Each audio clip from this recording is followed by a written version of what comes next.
Hello there. Well, I'm now officially an old retired person.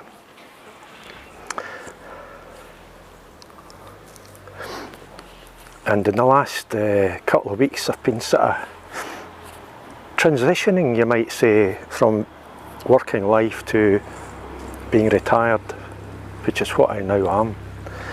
And it's a period of some considerable reflection. You think about how you got here at this stage in your life and where you're going from this stage in your life.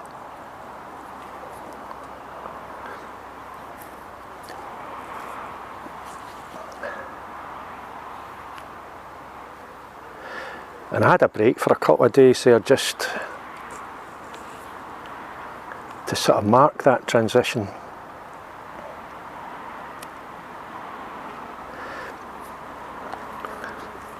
And one of the things I've noticed about being old is that you develop rather strange chest hair. Yeah, very strange chest hair.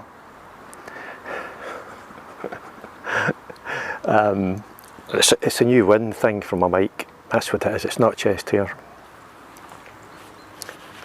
I'm also using a new camera.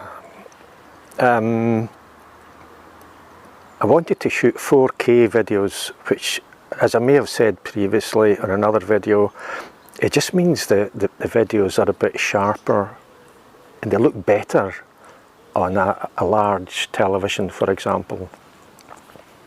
And that was an aspect of the videos that I've done up till now that always disappointed me. You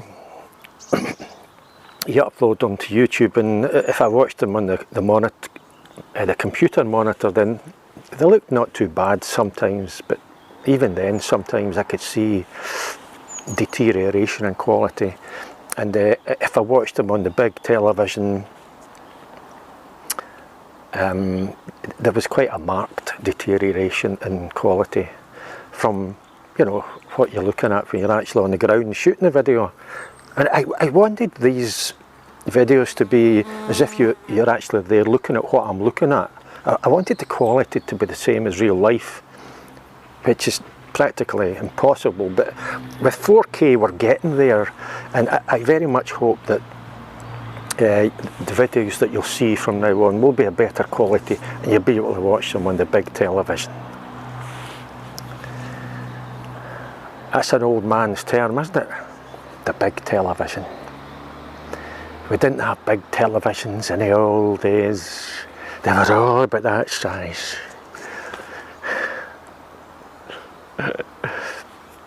I'm also going to be using new video making software. It's supposedly an upgrade from what I had before, but it's not. It's completely different software. I almost wanted my money back, but I've decided to persevere with it. And I've also got my hands on some new musical sounds, more sort of Scottish or Celtic sounds that I hope to put to good use, that you'll perhaps get to hear at some point today. So it's a short sort of 7 or so miles in today's walk, starting here in Blairlogie village, which is just a lovely little place. There's no shops around, it's just a collection of houses, old houses that sit at the foot of the Ochil Hills, below the hill of Dumyat. It's just a lovely, peaceful sort of place. From what I understand, I think in the old days, whenever that was, it was a popular place for invalids who would come and, I think, partake of the goat's milk. They would drink goat's milk. I think that's probably an indication of, one, how boring life was before we had television, and two, how rough things were for invalids in the old days. What we're going to do today, miss? Well, it's the goat's milk again. No, not the goat's milk again. Yup. I don't know, goat's milk must be good for you or something, I don't know. Is it different from cow's milk? It's white, looks like milk, I'm sure. It must taste slightly different. I dare say depending on what you feed the goats. So anyway, we're starting today's walk in Blairlogie village, and then I'm going to head out of the village onto the main road for a very short bit, and then we'll pick up a track that will head uphill towards Menstrie, but we'll kind of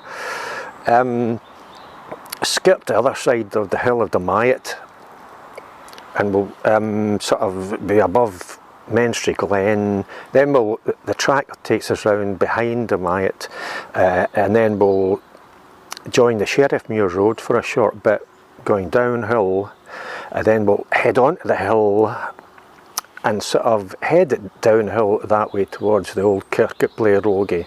And you'll have seen that Kirk in a previous video, and you will have seen some of the other views towards the end of the video in other videos that I've done. But with this 4K malarkey, I'm hoping it will look far better than it used to. At the end of the day, you know, having a 4K camera doesn't necessarily mean you're going to make good videos. You know, I've got to frame the shots and edit stuff and put it all together so as it becomes something that's quite enjoyable. But with 4K, you know, whatever I do, if I can kind of get the editing and the actual filming right, it should look a lot better, I think. So that's the plan. Let's head off.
Somewhere at the back of my mind I'm thinking I'm on the wrong side of the glen.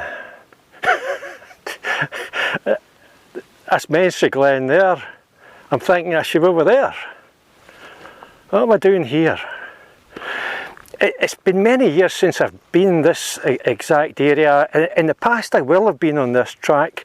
I will have been on the track on the other side of the glen, but I seem to have more memory of being over there and looking over this way. The bottom line is that that's Dumyat, the hill of Dumyat there. I am going to skirt Dumyat one way or another, irrespective of what side of the glen I'm on. And I will get back to the Sheriff Muir Road.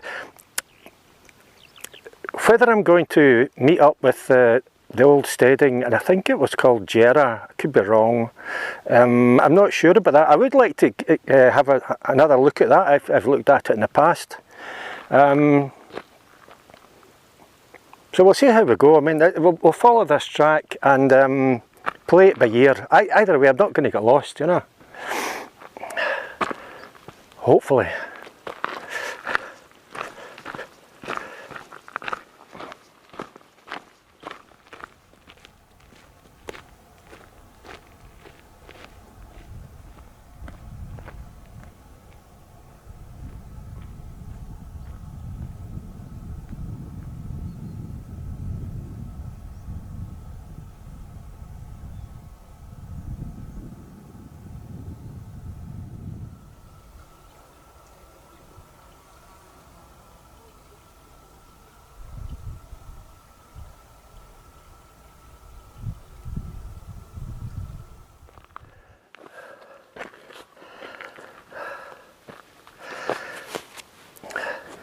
Every now and then I have a small panic to myself and I think, what the heck? Then I remember it's just the windshield for the microphone and not a big hairy clegg.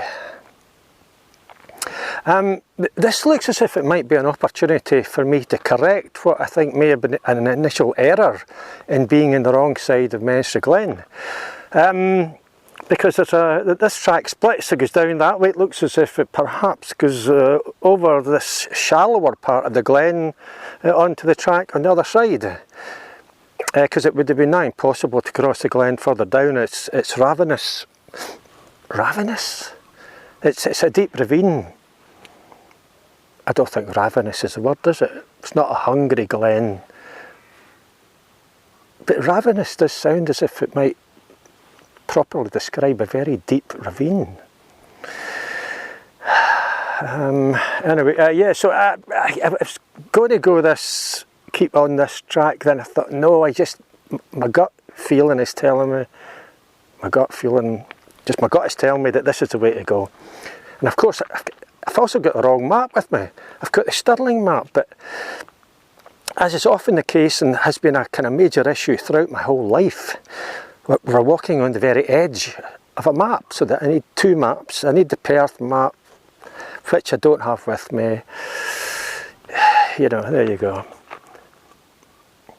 So we'll go down this way, across to the other side of the glen there, and I think that will take me to the abandoned steading of Jerah. I think if I was to go this way, I would miss it. And if I wanted to see it, I would have to kind of make a bit of a detour, you might say. And I think the other track on the other side of the glen will, in fact, eventually join this track here. But let's go this way.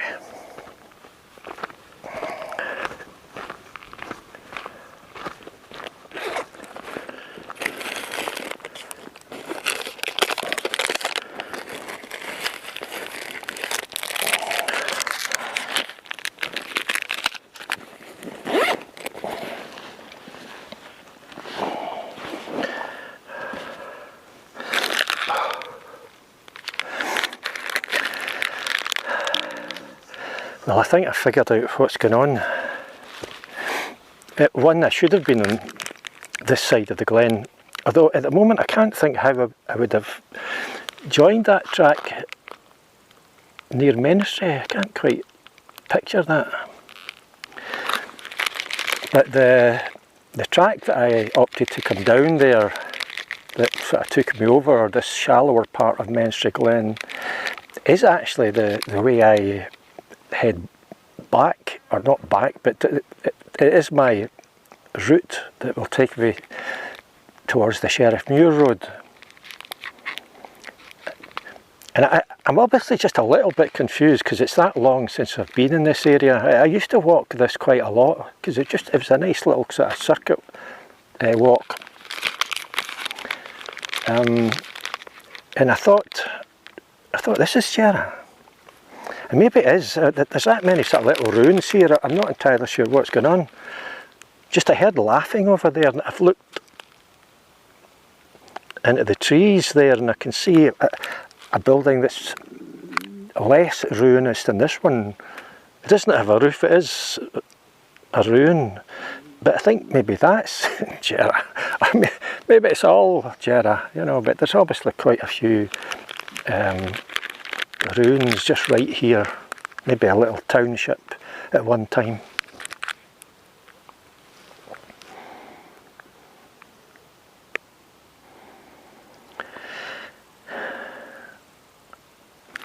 I remember on previous visits to this area thinking how quickly a building that has been lived in can fall into an utter ruin.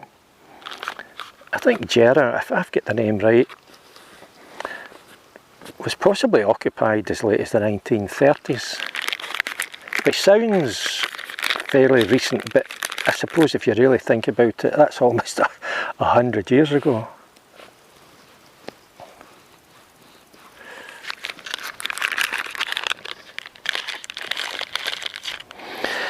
So I'll have lunch here, and it's just a case of heading back up that little track that I came down and continuing on the track that I left.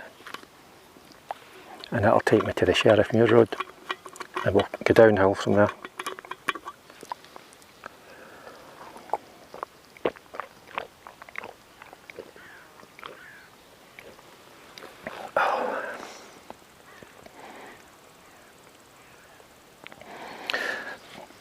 Now, this is the first time, as I touched on at the very start of the video, that I've used that camera, and there's a few things that are jumping out at me right away.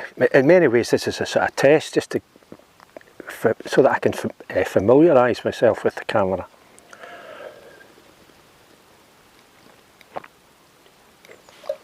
The main issue at the moment is that I'm struggling to see the image in the pull-out screen. I mean, it's a bright day, but you know, I don't remember it having this level of issue with the previous camera. I'm really struggling. You know, I have to be able to see what I'm pointing at and going to be filming in order to try to compose the image, you know. If I can't properly see that, then we're in big trouble. There's also, I mean, there's a viewfinder as well, but I wear glasses, so if I use that, I've got to take my glasses off, put them down somewhere. It starts to become just a bit of a pain.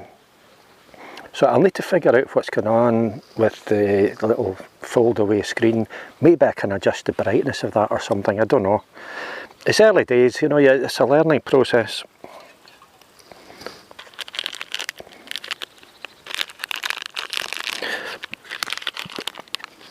I was struggling to get somewhere to get stuff to eat for lunch. I suppose at the end of the day I could have made up sandwiches, but the only thing I've got in the house for sandwiches is salmon paste or fish paste or something. I didn't want my hands smelling of fish all day. And the time I left that, the supermarkets weren't open. So all I've got is a variety of bars. A Nature Valley protein peanut and chocolate bar. An Alpen fruit nut and chocolate bar, and a hot pepperami. No chocolate in that one. I'll have the pepperami first, that'll be my protein.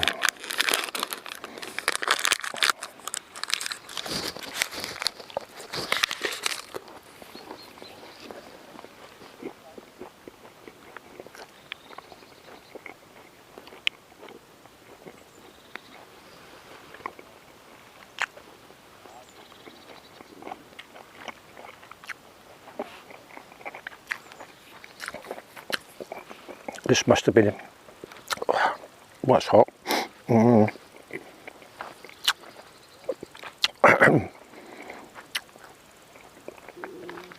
This must have been a nice spot to live when it was when it was still standing and inhabited. It's lovely and quiet.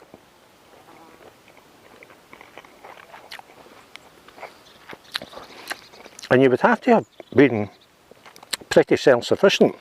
I'm starting to drool here. Yeah, because it's quite a distance. You couldn't exactly go into Menstrie every day to do your shopping. Well, you could have done, but it's a long walk there and back. So you'd probably have had animals and stuff here. Maybe crops, I don't know. The land's not flat, it's all rough, hilly land. Maybe you would have gone into Stirling every now and then to get things like salt and stuff. I'll give you one of my sheep for some salt and some beer. What do you say?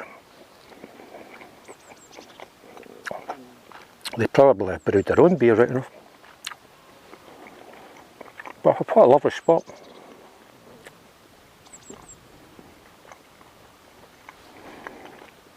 I sometimes wish I could live in a place like this, because I find Glasgow a wee bit too much for me sometimes.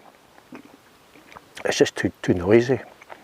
You get fed up with noise after a while. Folk with car alarms that set themselves off every 2 minutes. Kids shouting and bawling. Usual stuff, you know. I can't be doing with it. It must be my age or something. I just want somewhere peaceful to live.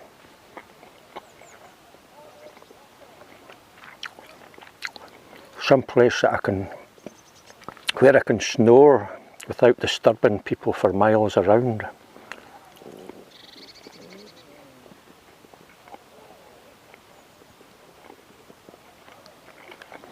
Anyway, I have my lunch and I'll pick you up somewhere over there back in that track.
This may look familiar from a previous video. I think it was titled An Ascent of Dumyat from Blairlogie Kirk or something like that.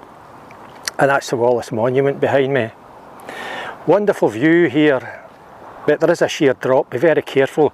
I'm just going to follow the path down to Blairlogie Kirk and I'll get a bus near there back to Stirling. It's been a great walk. I've really enjoyed it. I hope you've enjoyed it too. It was longer than I sort of anticipated. It felt kind of longer, and quite a bit of it was just very unfamiliar. I thought I would have recognised parts from long ago, but I didn't. It was just all looked very alien. I suppose trees come and go, and sometimes woodland and forests, whether they're there or not, can make a difference to how the countryside actually looks. But I'm